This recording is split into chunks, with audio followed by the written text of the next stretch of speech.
10? 10. Q&A here at Yahoo. As always, I'm your host, John Daigle from Establish the Run, where my waiver wire column, our rest of season top 150 shows, everything else you can expect from ETR lives. And we are here today to talk through questions, which ultimately always are start sits, even though we have 48 more hours. We don't need to answer start sits on a Friday. Nonetheless, we're all here together, so why the hell not? I always like to start as the questions begin coming in with a couple takeaways from the week. Nothing to take away from last night, given that the Raiders and Broncos played quite possibly the worst professional football game in the history of professional football. Who cares? Just Bo Nix being Bo Nix, Geno Smith in that offense struggling after they played 80-plus snaps the week before against the Jaguars in overtime. Whatever. Two bad teams. Who cares? So I'd rather just start with some quick trade deadline takeaways. And as we saw last night, Trey Tucker, although not doing much, a couple catches, I understand. The takeaway to replace Jakobi Meyers rest of season. We're not expecting Tyler Lockett to play for the second half of the year, all the time anyways, over Trey Tucker, over Jack Besh. Could happen since there's nepotism and favoritism on that team and the league, with Lockett obviously being favored for Pete Carroll given their time together in Seattle. But Tyler Lockett's also not someone we're ever going to start in fantasy, so we're not ever worried about it. All the trends continue to lead to Brock Bowers and Trey Tucker being the individuals we want from the Raiders. But for Seattle, let's talk about that because, well, let's back up. Let's talk about what Jakobi Meyers leaves behind for the Jaguars, because if you were to have picked up Parker Washington last Friday night, Saturday, made total sense. We talked about it, I believe, even on this show to lead off last week, that Parker Washington was the player you want, given that he's literally been the better player than Brian Thomas. Brian Thomas now out. Jakobi Meyers leaves the Raiders, goes to Jacksonville, and we expect that to be their two starting wide receivers. But again, I do think over-projecting for Jakobi Meyers is something that's going to happen for a lot of people, and I personally think that's wrong. Last year, recall, two wide receivers traded the deadline after they had performed poorly, in Amari Cooper and DeAndre Hopkins. And the fact is, nothing fun happens at the trade deadline end season for the NFL, which is why players who basically are trying to be pushed away from their own teams are dealt, Jakobi Meyers included. And I fear that in playing poorly all year long and now going to a different team, suddenly everyone's going to believe that Meyers is their wide receiver one. That could be the case. We all understand range of outcomes and how wide it is for Meyers, but it's not being accounted for fully that range of outcomes includes him just being the same bad player in Jacksonville now, especially since he only has 8 games left to learn one of the most complicated playbooks in the entire league and then walk because he's a free agent entirely. So I have my doubts. Could happen, but I have my doubts Jakobi Meyers is going to be their wide receiver one. So I'm not saying you have to have confidence to start Parker Washington this week, wherever you picked him up and started him last week in those deeper leagues, but definitely have the confidence to keep him. It's a tough matchup anyways against that Texans defense. We're not expecting many points in that game. Two bad offenses overall, especially with Davis Mills on the other side now. But Parker Washington in a softer matchup moving forward, I still think can lead the Jaguars in receiving rest of season. So I am keeping Parker Washington everywhere. And for Seattle, it's clear what they wanted to do.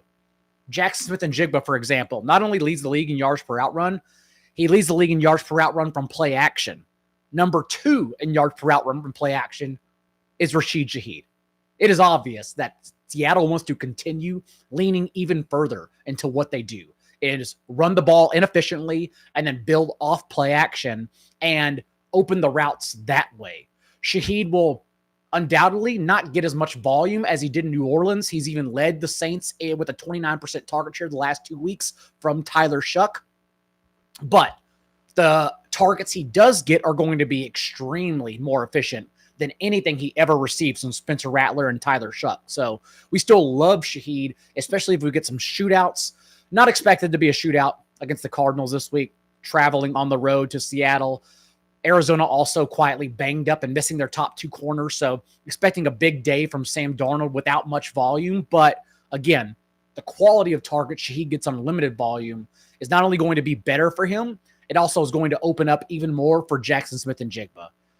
It's a time of the year where people tend to overreact and just start hyper-focusing on things that don't matter at all.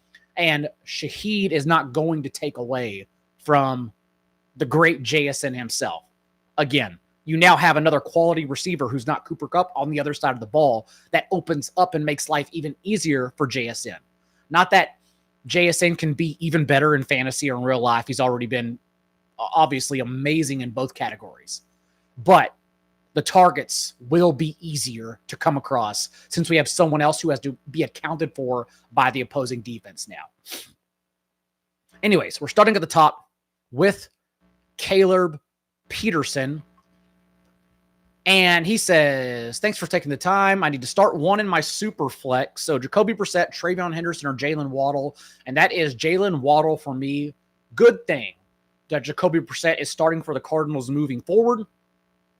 It is, for example, they have been doing a lot more things, as I'm sure everyone here has heard Matt Harmon and Nate Tice talk about, from under center, because operating under center is how you hide a lot more from opposing defenses. It just gives you much more alternative plays in your playbook as opposed to consistently running from shotgun. So under center, you can run the ball, play action from under center. You can do so much more, even have players motion behind you. And they're doing that a lot more with Jacoby Brissett and cannot do that with Kyler Murray. The belief is because he's too short to do that. I don't know if that's the case. I don't know if he's just bad from under center, honestly, from everything we've seen in the league so far. But they're very happy, and I'm very happy. We should all be happy with the production that they're getting with Marvin Harrison Jr., with Jacoby Brissett. That includes Trey McBride, who is once again in an amazing spot, right? Seattle's top 5 in targets allowed to opposing tight ends, and Trey McBride's usage with Jacoby Brissett is actually better than Brock Bowers all year. Trey McBride leads his position, all tight ends in target share and end zone targets. That's what we want for a ceiling from Brissett. So let's keep Brissett in there for sure rest of year. Having said that, it's a miserable spot on the road in Seattle. Like even let's say if you're looking for a 1 week plug-in for Superflex leagues to stream, Marcus Mariota is a much better start than Jacoby Brissett this week because Brissett is playing against Seattle, who outside of their one game against Baker Mayfield, when remember, everyone from Tariq Woolen, Devin Witherspoon, DeMarcus Lawrence, everyone on their defense was injured, which allowed Baker Mayfield to have 20-plus fantasy points. No one else has scored 20 fantasy points or even had close to any success against Seattle's defense. That's not the spot we're playing Brissett. So quite easily, we can pass on Brissett this week. Again, wherever you have the option, Mariota is a better start for week 10. And there's nothing wrong when Jalen Waddle. Since Tyreek Hill has been out, Jalen Waddle's been a top 24 wide receiver weekly. And we have confirmation now based on their reports that it's going to be Tua and Mike McDaniel. So the system doesn't change for the rest of the year as the Dolphins just let them sink with the Titanic and then get out this offseason from both. So until then, there's no reason to believe Jalen Waddle can't be started in every game. So he's a strong wide receiver too, and I would happily take those points over Brissett. Doug W. asks,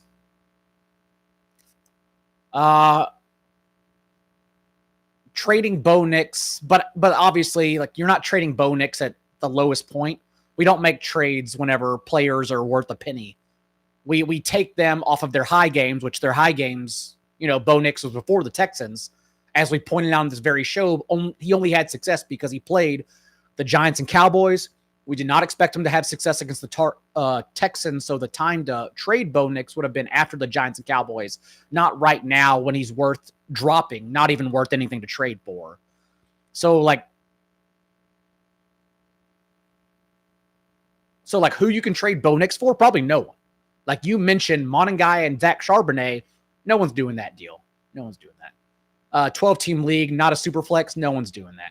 You'd have to literally trade Bo Nix for like a stash. Bashal Tootin, for example. So you can't really trade him, Doug. You're unfortunately just stuck with him or you drop him in a 12-team one-quarterback league right now.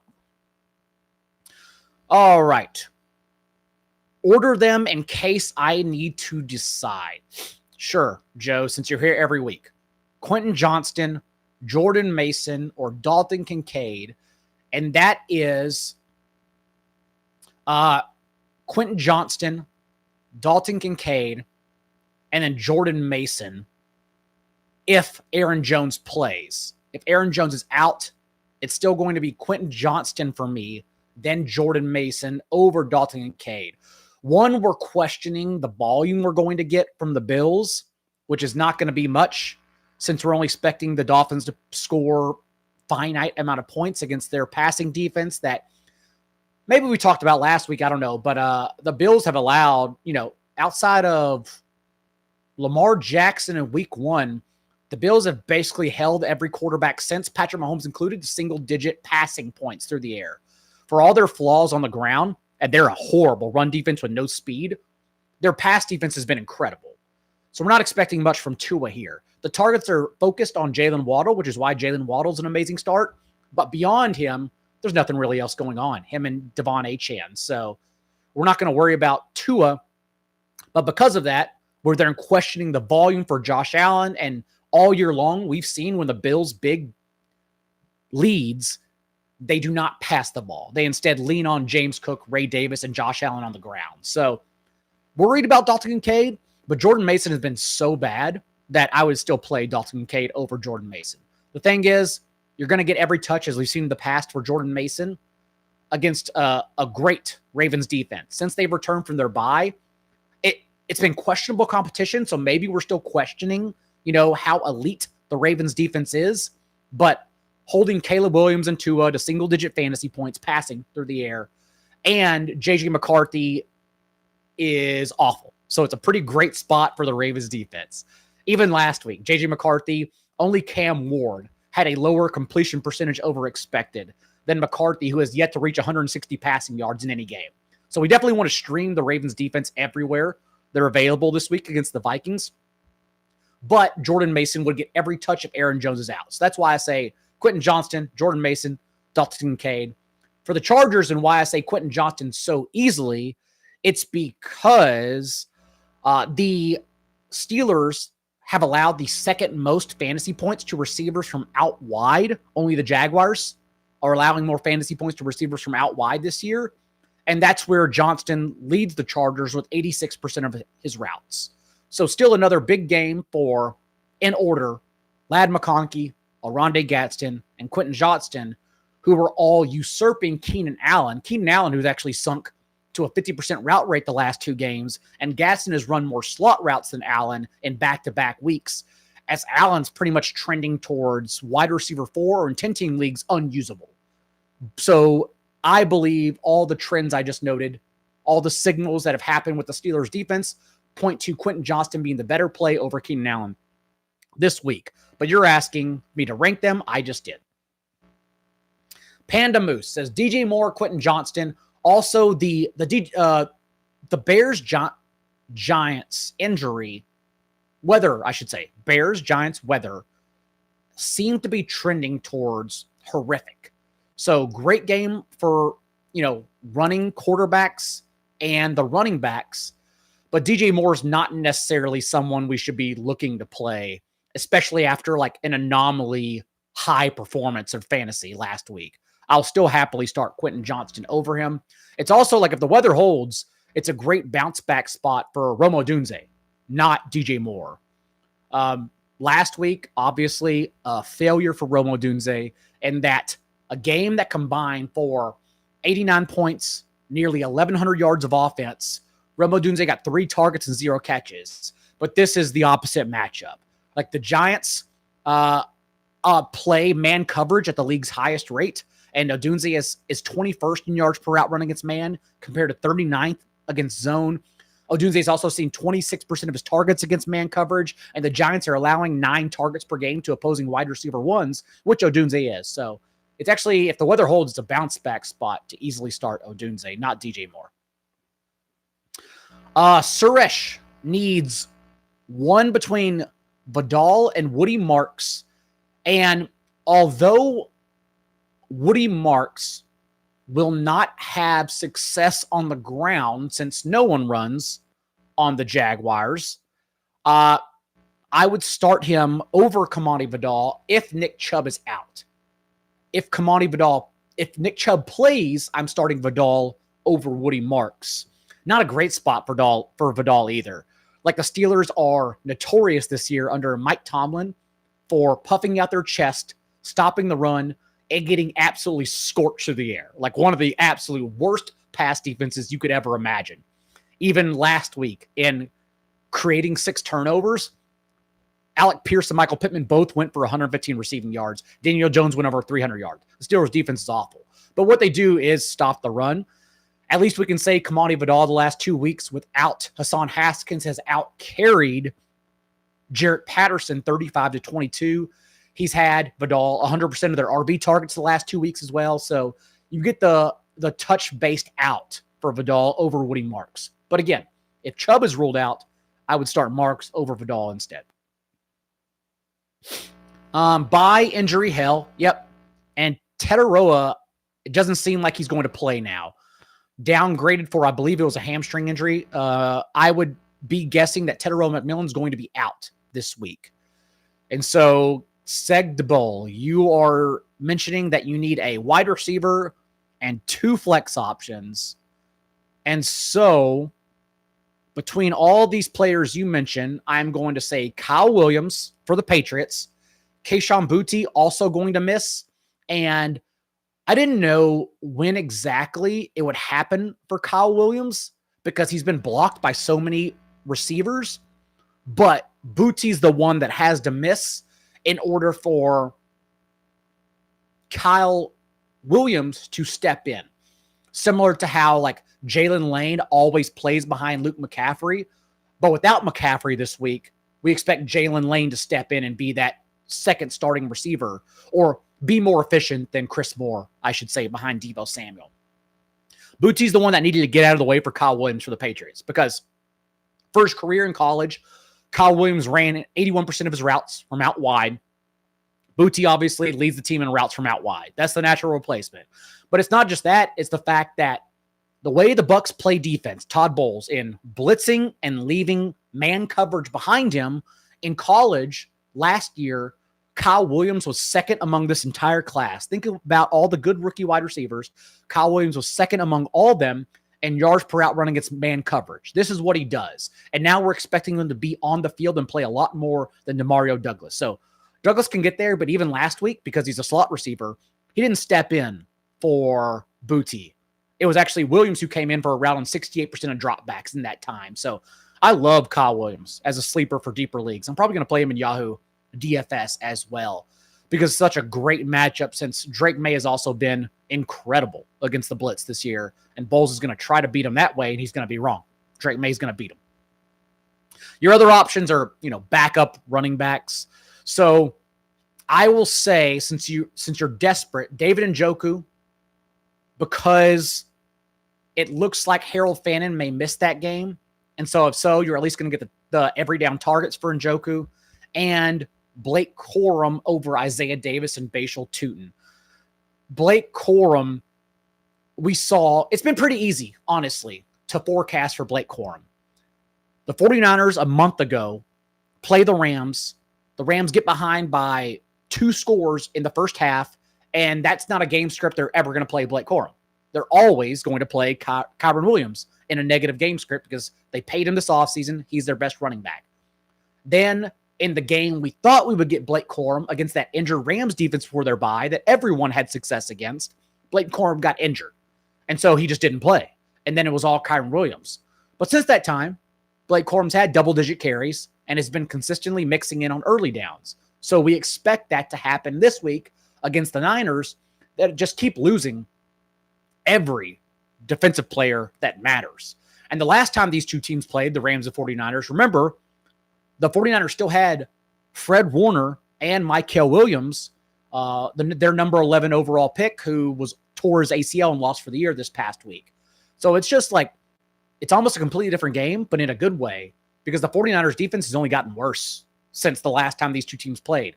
And even then, Matthew Stafford put up 389 and 3 touchdowns against them. So you're just trying to soak up all the pieces for the Rams, and Blake Corum, since you're desperate, is a way to do that. So Kyle Williams, Njoku, Blake Corum for me.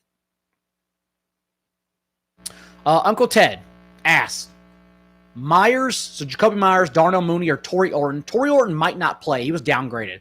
We don't have the Seahawks injury report yet, so I can't speak on the Seahawks because we're also waiting out A.J. Barner to see if Elijah Arroyo is going to be a sneaky start or streamer for tight end premium leagues.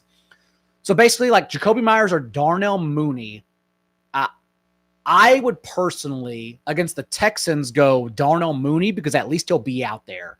Like, we know how Darnell Mooney wins, but his floor, I believe, matches Jacoby Myers in Myers' first game. There's also been some reports that Myers is so not ready because, again, Liam Cohen is one of the most complicated playbooks in the entire offense. Like the Jaguars through the first couple months of the season, I guess it's been a couple months, through the first month of the season, led the league in penalties.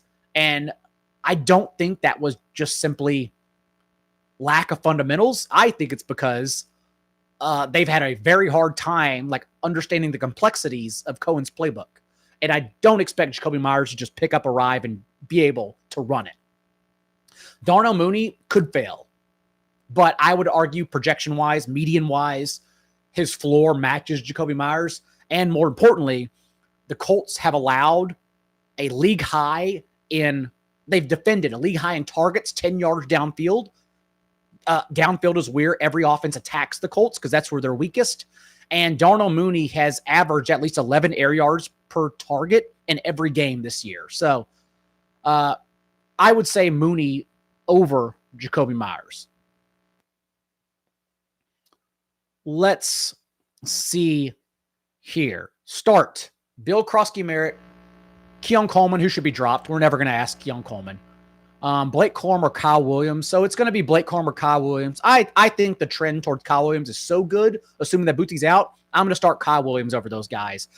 Bill Krosky-Merritt, it's not even his fault. We've shown up to this show every week and said bench Bill Krosky-Merritt very easily because the matchups have been impossible. Last week was another impossible matchup. And this week is another impossible matchup against Seattle's front seven based on what they're allowing to opposing running backs, which is nothing. He's just had a really tough month. So it's another week where, since he doesn't have the passing down or play in negative game script, you can easily bench Bill Krosky-Merritt and instead start Kyle Williams. You should drop Keon Coleman. He just doesn't have any upside and he's pretty useless, even in 14-team leagues. Jose Rodriguez, Tez Johnson, Shaheed. I'm assuming you mean Juwan Jennings or Parker Washington. That's easily Juwan Jennings, who we've now seen at least have 22% of the 49ers targets in 3 consecutive games. He's popped back up, Jennings has, as their easily wide receiver one. Ricky Pearsall out yet again. Not to mention that whether it's Brock Purdy or Mac Jones in this matchup, we already saw in their last game, Mac Jones had 340 yards and 2 scores without George Kittle and Juwan Jennings as fantasy's QB 10 with Kendrick Bourne and Jake Tonjes in that game. It's just the kind of game, Rams 49ers, that both coaches get up for. Again, Shanahan didn't have Jennings and Kittle in that last matchup. Didn't matter at all. He was still scheming up the kitchen sink because these two coaches, these two teams care literally more when they play each other since they're both offensive gurus who try to one-up each other. So Rams 49ers is always fun. And Jennings is a wide receiver 1. He's actually a wide receiver 2 for fantasy, but he is the 49ers' very clear wide receiver 1 since he's been fully healthy the last 3 games. Nothing's changed that. He doesn't belong in the same question as Shaheed, Tez Johnson, or Parker Washington. Let's see here. Jaser says he has a lot of players. Who would you start as wide receivers and flex? You don't mention how many, so I'm going to assume 2 in a flex. And it is, for me, between these 3, Chris Olave, Tez Johnson over Rashid Shaheed, and Christian Watson. Chris Olave is an obvious one, right? Just like I talked about with Tyler Shuck last week, how he is miserable under pressure. We expected him to have a miserable game, and he did. And that was the Rams defense that's creating pressure at a top 10 rate. Tyler Shuck, by the way, now 1 of 17 for half a yard per attempt under pressure. Same thing that happened in college. He's been miserable. The good news, the only out, the glimmer of hope here for Tyler Shough, Chris Olave, and Juwan Johnson. Chris Olave, especially now that Shaheed's team-high 29% target share from Shough is removed from the tree entirely, the only hope here is that the Panthers are 31st in creating pressure. They cannot rush the passer. And so I think Shough will have more time to step back and diagnose windows. So I believe it's going to be a good streaming week for Tyler Shough. And you can start Chris Olave and Juwan Johnson. No other player, wide receiver 2, is going to take Rashid Shaheed's role because they're all bad players. Tez Johnson is quite easily because without Chris Godwin before the bye, Tez Johnson saw 18 and 25% of the Bucs targets. Also, we're in monitoring mode here for the Bucs because for as great, Emeka Egbuka hasn't been great the past month. He's been injured, but we're in a standoff this weekend. I'm excited to see because the Patriots, having injected the most cap space into defense this offseason, have a lot of talent. And when you have a lot of talent, you can play man coverage, which is why the Patriots are a top 5 defense in man coverage because they have talent. They don't need to be like the Raiders and instead drop back and cover windows because they don't have talent. Because the Patriots can keep up with people one-on-one. And Emeka Egbuka against man coverage this year has been miserable. He's averaging 1 yard per route run. So we're really at a standoff now where we're asking Emeka Egbuka, take the next step as an NFL wide receiver and prove to us you can win one-on-one. Because so far, you haven't in the NFL. And all of your long touchdowns have come against different coverages. And so I'm very excited for that chess piece matchup as just a football guy to watch and see if Egbuka can have success. The point is, though, Tez Johnson's still pretty safe as the team's wide receiver 2 in a game we expect to have some points. And Tez is the one I expect to answer Drake May's success. Also, Christian Watson right now doesn't belong in the same conversation as Shaheed and Parker Washington. So Christian Watson, obviously your flex. Because Watson, we've now seen his route participation increase 65% and 75%. And unlike Matthew Golden, Christian Watson has proven he can earn targets at an NFL level, which Matthew Golden cannot so far in his career. Christian Watson, even a 52-yard catch last week, and now we're removing Matthew Golden, Tucker Kraft from the target tree for the Packers. So you start Christian Watson against the Eagles this week. Let's see here. Is Ramondre worth holding? Andrew asks. And I think so. I just don't know how long he's going to be out since he's now been back-to-back games without practicing. I have no idea. They haven't put him on IR. No clue. But he's still worth holding until we get further information. Need a tight end filler between Colston Loveland, K. Dotton, all the guys that are available. Yeah. I think Juwan Johnson is actually the better start to Colston Loveland this week if Cole Kmet is active. But if you're streaming the position, remember, the point of streaming is to not stream again, is to find a elite starter, a top 12 starter every week.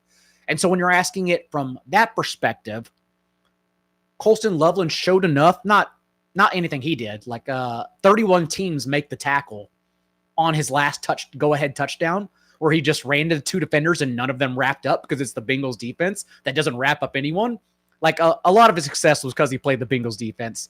We show up to the show every week and we always have to step back and realize when teams play the Bengals or the Cowboys, you can't get too excited about that matchup because those aren't NFL defenses. So I'm skeptical of Colston Loveland, but we can step back and say he showed us the type of ceiling he has when all the dominoes fall correctly, and that's more enticing than Juwan Johnson. So Juwan Johnson, I believe, is the better start, but if you're streaming every week, I think the difference between Juwan and Loveland is negligent enough to still take, quote-unquote, lesser points, take a lesser projection with Colston Loveland, pick him up instead of Juwan and start him in the hopes that he emerges as a top 12 option with a higher ceiling weekly. Bingo Bob asks, trade Gibbs and Addison for Bijan? I would not. Because Gibbs is such a negligent drop-off from Bijan that you're giving up the two best players for the same, maybe even the worst running back, given that the Falcons offense right now is, the run game anyways, is broken between Bijan and Algier. So I don't want to trade Gibbs coming off of like his worst game of the season. That doesn't make sense to me. So I'd rather keep Gibbs and Addison. Since Bijan and Gibbs are just basically what, the RB3 and 4, they're just like same player. So nah, I'm not going to worry about that deal. WFN Warehouse asked about Bucky, and no, we knew this. We talked about this last week. We talked about it the week before too, remember, where I even said on this show that we have not had any hard reports that Bucky Irving is ready to play after the bye. So you should pick up Sean Tucker, because the game before the bye, it wasn't just Rachaad White's backfield anymore. Sean Tucker had 12 carries to Rachaad White's 13 against the Saints. Sean Tucker also got goal line carries after Rachaad White was unsuccessful at the goal line. So I think with Bucky Irving out again, and honestly, we're not sure when Bucky Irving's going to return. They haven't put him on IR because I believe their IR is filled. So they have no room for him among the 4 players that are allowed to be there through the year. So I genuinely don't know, since he didn't practice at all this week, I don't know when or if Bucky Irving and Chris Godwin will return. I have no idea. But because of that, Sean Tucker, Rachaad White should be rostered everywhere because they're going to be in a timeshare, including this week, even though both are bad starts this week. I know you have to in some places. Like people starting Zach Charbonnet and Kenneth Walker every week, even though it's terrible. Like people starting Tony Pollard and Tajay Spears every week, even though it's terrible. Like I know you have to start Rachaad White and Sean Tucker in some spots. But as I mentioned earlier, with the Patriots giving the most cap space in the league to defense, they also are the best run defense in the league. No one has reached 60 rushing yards against them, I believe the stat is. So like Rachaad White and Sean Tucker probably won't do anything. But again, Bucky Ever's not playing. You may be in a situation where you have to start them. Give London and Brees for Puka and Gadsden. Yes, I would give anything for Puka for starters, but Gadsden has become the Chargers wide receiver 2 over Quentin Johnston and Keenan Allen. So he's worth flexing every week as well. He's a top 4 tight end, in my opinion, in my rankings this week. Plus Puka's it's debatable, right? And it's all a moot point who the wide receiver 1 is for the rest of the year between JSN, Puka, and Jamar Chase. Like whatever, they're all good. You'd be happy with any of them. But Puka is at least arguing for the number 1 overall wide receiver when he's out there. He got banged up this last game, but even in the first half, he was targeted on 40% of his routes. As long as he's healthy, he's full go, and he wins your league every week because he's Puka Nacua. So I just always take the best players in this kind of deal. So I would give up London, who, nothing wrong with London. Double-digit targets in 4 consecutive games. But you're asking about getting Puka in return. So that's where my brain just stops and says, yes, I want Puka. Musgrave going to be all right. Yeah, he's fine. Like, whatever. He's not Tucker Kraft. Like, Tucker Kraft is a game changer. Tucker Kraft literally changes the way the Packers operate because he's so good at his job and has led all tight ends and yards after the catch per reception as an elite athlete and explosive monster since he entered the starting lineup last year. Musgrave is not that. But Musgrave, was in on 70% of dropbacks as a basically a every down tight end in place of Kraft whenever Kraft was injured. The thing about Musgrave this week, although he'll be fine again, he'll offers a high floor just because he's on the field. The Eagles are the best team in the league against tight ends. Like, you just don't play tight ends against the Falcons and the Eagles. Those are like 2 rules. And so I don't expect Musgrave to have much success. And there are better pickups if you're trying to replace Tucker Kraft, since you're not just like going for the low-hanging fruit. You're not saying, I lost Tucker Kraft, so I'm going to pick up Luke Musgrave. Who cares about that? You're still trying to pick up the best player. And so where Colston Loveland, Juwan Johnson, Theo Johnson, like wherever they're available, they're the better players than Luke Musgrave. But in deeper formats where those guys are already rostered, you can pick up Musgrave. I just don't expect them to do much this week against the Eagles. PPR flex. Tetero is going to be out, so let's not include him. Addison, tough matchup. Let's say Tyler Warren over Jordan Addison. Again, not any amount of faith in the Vikings passing game being able to carry 2 wide receivers. That's why TJ Hawkinson's always been droppable, but TJ Hawkinson should be dropped from JJ McCarthy. The Ravens defense doing that thing just like last year where they made a couple shifts with Kyle Hamilton, and now I think they're going to about to trend to be one of the best passing defenses in the entire league since everyone post-bye is available and out there and healthy. As I talked about earlier, that's what they've shown us. So not excited to play Jordan Addison anywhere. And Tetaroa, I'm expecting to miss the game. So I'm going to play Tyler Warren. I just mentioned the Falcons being a team you don't start tight ends against, but at least Tyler Warren's a weird one where he does a lot of RPO shallow stuff so he can get easy fantasy points for us with catches underneath. And they've been prone to give him wildcat carries inside the 5-yard line for uniqueness in their play scheming.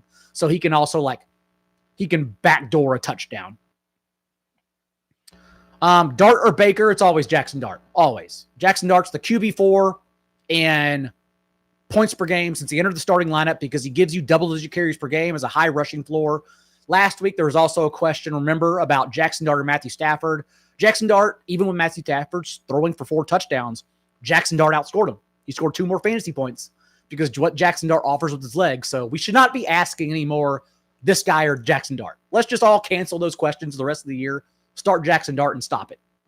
Stop asking questions about Jackson Dart. You were lucky. We were all blessed to have him in our lives, playing professional football and on your fantasy team. We don't need to worry about asking start sits for Jackson Dart. Pop Douglas or Colston Loveland. It's Colston Loveland for me. Pop Douglas still ran just. My eyes are looking up because I have the routes in front of me on the monitor here. It was still just 13 routes, right? Yeah, it's 13 routes Pop Douglas ran because, again, as I talked about, he is not the replacement for Booty. Kyle Williams is. So I'm going to play Colston Loveland instead. Aloha from Hawaii, where it's what? It's 5 a.m. there on Sunday. I'm not good with time. And when I lived in Australia for a couple of years. That was weird working in fantasy football as a side job. It's my career, obviously, now for the last 8 years. But when I was doing it part-time, trying to make a name for myself when I was 24 years old, again, 14 years ago, kickoff was at 6 a.m. on Monday for NFL games. So it was cool in that I had the rest of Australia evening because games would end at 5 p.m. So I'd have the rest of the evening to write ahead of America Monday morning, which was then Tuesday overnight in Australia. I don't know if any of this is making sense, but Hawaii reminds me of that time zone because it's so off. And you ask Panda Moose, Kenneth Walker and a Jones. There's more than one Jones. I'm going to assume you mean Aaron Jones. And I will say Kenneth Walker over Aaron Jones, if only for the favorable game script we're expecting for the Seahawks over a banged-up Cardinals defense being forced to travel to Seattle. Also, I don't believe it, but I'm going to note it anyways. There was a little bit of a signal in the team finally differentiating from Zach Charbonnet to Kenneth Walker, with Walker even getting goal line carries over Charbonnet. Again, I think that was because of the way Washington plays defense. And maybe I mentioned it even last week. I know I wrote it up at Established Run in my matchups column for outside zone runs and what the Washington was allowing for outside zone runs. I think it was more a game plan specific movement in giving Kenneth Walker more touches, but maybe it's because they want Walker to be more involved. I don't know. Again, I don't believe that, but understanding range of outcomes, that could be the case. So I'd still take Walker over Aaron Jones, given that the game script is more favorable for the type of players they are. Lachlan Newby asked Jameson Williams or Debo, and I'm going to go Jameson Williams. Debo Samuel offers the highest floor. And if you look at projections, if you look at rankings on Yahoo, I know for a fact, they of course say Debo Samuel over Jameson Williams. But I'm not looking for floor. I'm not looking for 8 points. I'm looking for 16. And we know in shootouts or when the Lions are in a favorable opportunity, Jameson Williams pops like last week indoors against a bad Vikings defense. We expected Jameson Williams to do well. I started him in fantasy. I started him in Yahoo DFS actually as well, understanding he was going to be 3% as a ceiling wide receiver. And we got a season high in target share for Jameson Williams. So I'm going to keep building on that and say we're at the beginning of a trend favoring Jameson Williams rest of the year. Washington is a top 5 team in man coverage, which logically, I don't even tell you the stats. Logically, just think about when you leave Jameson Williams one-on-one. What happens? He's going to burn you. So I think it's a pretty great game script for Jameson Williams and this Lions offense to get back on track with 35, 40-plus points against the Commanders. So I like Jameson Williams over Debo. But again, you don't have to lean into that same risk tolerance because projections rankings are going to have Debo higher. I just don't care. I like playing ceiling. And so I'm going to play Jameson Williams personally and live with the consequences if he doesn't outscore Debo Samuel, because that's the way I play fantasy. Let's see.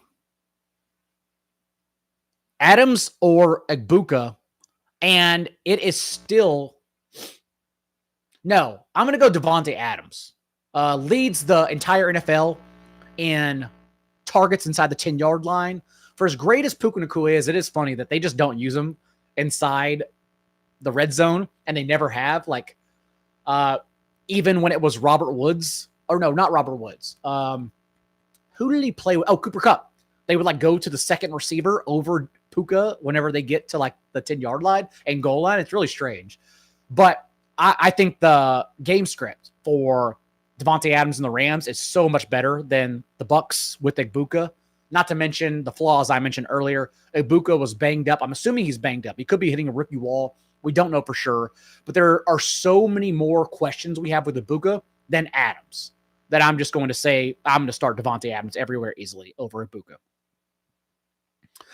The better RB to stash will be Kenneth Gainwell, because the way the Steelers, over Chuba Hubbard, by the way, because the way the Steelers use their running backs, which is like a top 3 rate and opportunity being carries and targets. We even saw against the Vikings before the Steelers bye, Kenneth Gainwell was the RB3 on the entire week, and he stepped into an every down role whenever Jaylen Warren missed that game. So we've already had the evidence that Kenneth Gainwell is an amazing stash.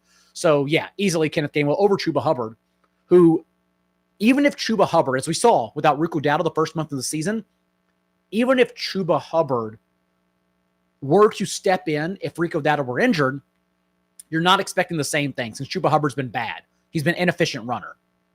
Like, you can't replace Rico Dowdle because Rico Dowdle's been one of the most explosive running backs in the entire league. Chuba Hubbard has never been that. So it's easily Kenneth Gainwell over Chuba Hubbard. PPR, Monagai or Tyrone Tracy. Given DeAndre Swift's personal absence that now leaves him questionable and maybe out for Sunday against the Giants, one of the worst run defenses in the league, it's Monagai. And quite frankly, even if Swift plays, since he's returning from a groin injury and we're expecting bad weather, there's enough signal there to think that Monagai, even if it were a timeshare, would still be like the 60-40 winner in workload. So I'm going to go Monagai over Tyrone Tracy quite easily. Do not drop Tyrone Tracy anywhere. He was banged up in the third quarter. We still didn't get the run out we expected for Tracy, right? The rug was still pulled out because Devin Singletary outsnapped him. Devin Singletary got goal line carries. But again, Tracy did play on third down, and he still ran 4 more routes for a 12.5% target share over Singletary in the passing game. Having the passing role and then proving you're explosive in the running game is how Tracy eventually outtouches Singletary. So you don't want to start Tracy anywhere right now, but you definitely want to hold him wherever you picked him up last week. But Monagai over him quite easily. Yep, hamstring injury, we know. There's not really anyone to replace Tetaroa. You can get cute and play Jalen Coker if you're that desperate. Not expecting much from him since Bryce Young really can't support much. But Jalen Coker back at full strength, operating as the Panthers wide receiver 3. He'll step into 2 wide receiver role now. So I think Jalen Coker is the player you want there. Rico Dowdle's the player you want, but yeah.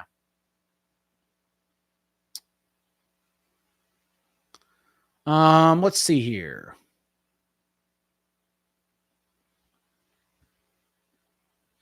Is the Saints defense trustable based on matchups for fantasy playoffs? No. Also remember, because we do this every year for defenses, do not stash defenses for weeks 14 through 17. You are blocking your own roster from having upside for a backup like Monagai last week, who was on the radar on your bench, but then became a top 12 option. Even in the rankings before he played, once Swift got rolled out, Monagai was a top 12 option. Backup defenses will block that in the playoffs. Do not stash defenses. Remember, we do this every year. Quarterbacks get injured because offensive lines get injured. And then you can play pretty much any defense you want in the fantasy playoffs because you're playing against a bad backup quarterback.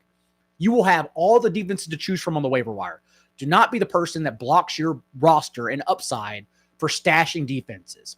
That is an archaic method to fantasy football that should have been canceled 7 years ago, but people still lean in it to it to make content. Do not be that person. Do not block your roster from being better if only to stash defenses. It's still the worst thing we do. Let's see. Choose one. Jameson, Tez, Parker Washington, Alec Pierce, Watson, Slayton. So all the backup guys. I'll start Alec Pierce over Jameson Williams. I love Jameson Williams. I will start Alec Pierce over him. It is not just that Alec Pierce has 4 more targets than Michael Pittman the last 3 games now. The Falcons also blitz at the league's second highest rate. And Alec Pierce leads the Colts with a 23.5% target share when Daniel Jones has been blitzed. Not only that, but what they do is they blitz and they drop 3 safeties back, play a lot of cover 3, play deep. Alec Pierce is 6th in yards per out run against cover 3 this year. So really great spot. Really great spot for Alec Pierce. Are you safe with Swift or Kamara this week? No. You should get Devin Neal is Kamara's direct every down backup. It would not be the same as like Monangai being an every down backup for DeAndre Swift, but Devin Neal is Kamara's backup. So you just pick up Devin Neal, expecting him to have most touches, not to be as efficient as Monangai was because it's not as good a spot against the Panthers front 7, who have actually like turned the corner and rush defense. I still think they can be attacked through the air though.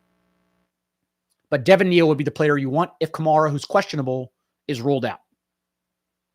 Marvin Harrison Jr., Sam Laporta, or Kenneth Walker in the flex. It's Sam Laporta over Marvin Harrison Jr. for me. As we talked about at the top of the show, it's become a meta conversation now where like we're seeing through the fourth wall and looking back in the mirror at ourselves saying, do not double count the production players have against the Cowboys and Bengals defenses because, again, they're not NFL defenses at all.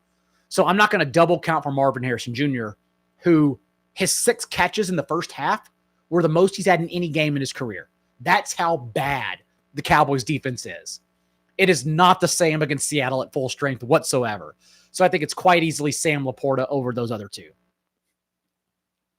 Need 2 wide receivers and a flex. Nico, Olave, Debo, Devonta, Smith, yeah. 2 wide receivers. Okay, so it is easily Nico Collins with Davis Mills. Yeah. Whenever Davis Mills came in the game, Nico Collins was targeted on 28% of his routes, and the Jaguars have allowed the most points per game to wide receivers out wide, also allowing over 9 targets per game to wide receiver 1s. So definitely want Nico Collins.